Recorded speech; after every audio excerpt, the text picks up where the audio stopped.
is neutral, and therefore it can stick to all the others.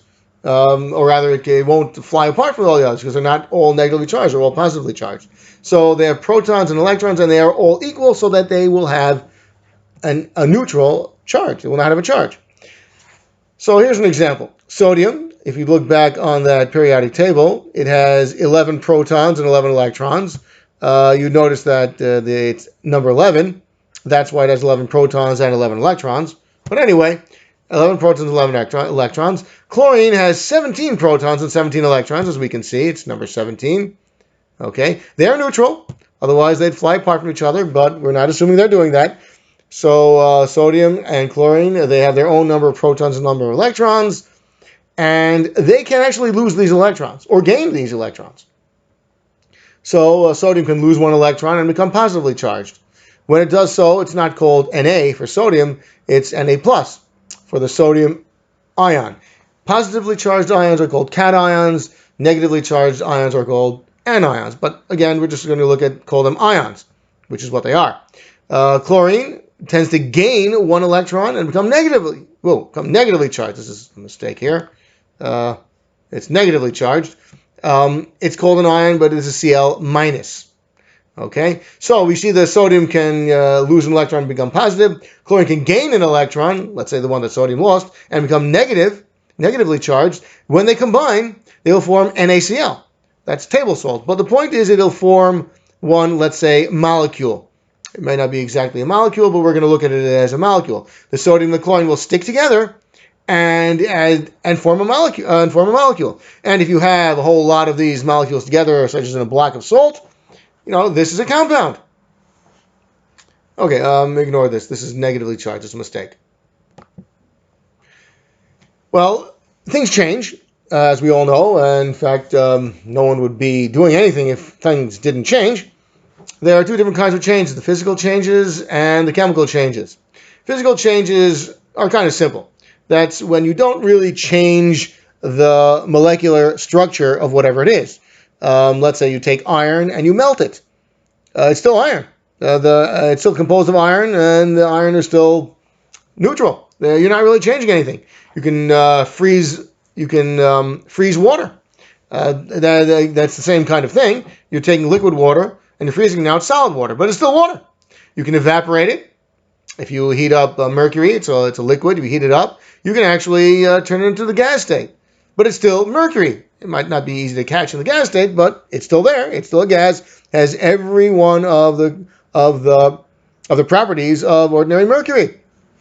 And you can go backwards. You can condense the gas to a liquid or turn the solid to a gas immediately. That's done with dry ice.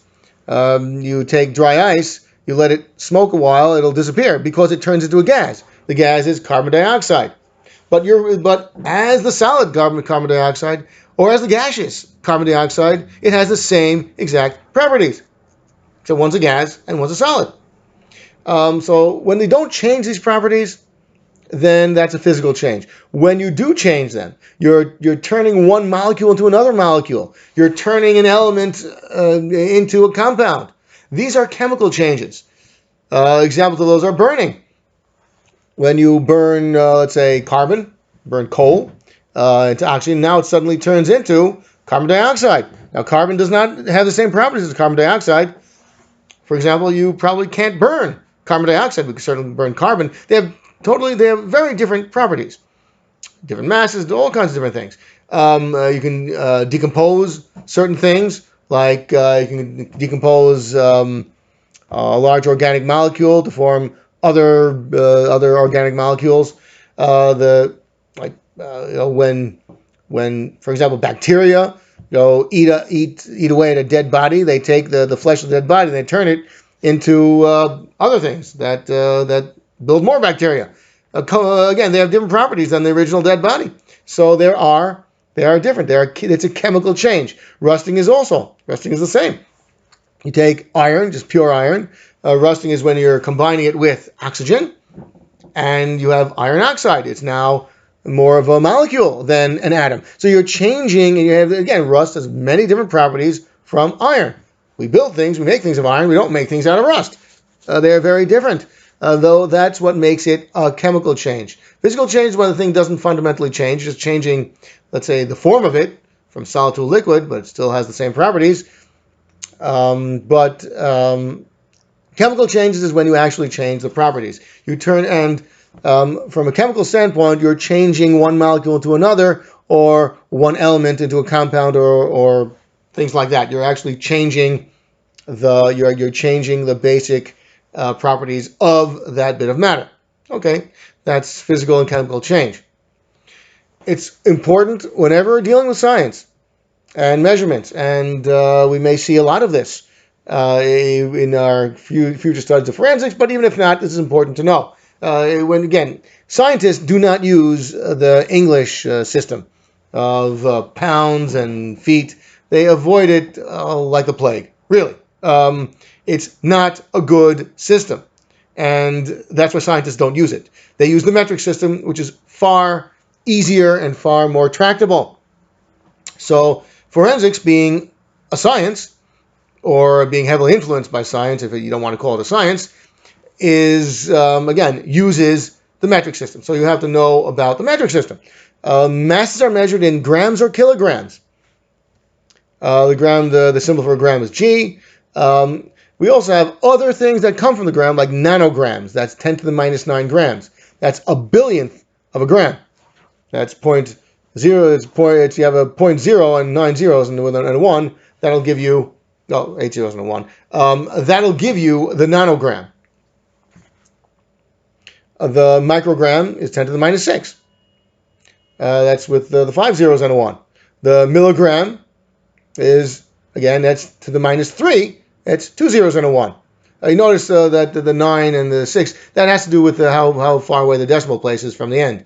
Here it's 1, 2, and 3. So, or the other way around. For here, from the end, it's 1, 2, and 3. 3 off of the end is 10 to the minus 3. This would be 6 off of the end, which means 5 zeros and a 1. That's for 1 microgram. This would be 8 zeros and a 1, which would make the 1 9 places away from the end. The decimal point 9 places away from the end. So, again, these are tiny amounts. Nanograms are really tiny amounts, but again, they do appear in trace analysis. Micrograms is 1 millionth of a gram.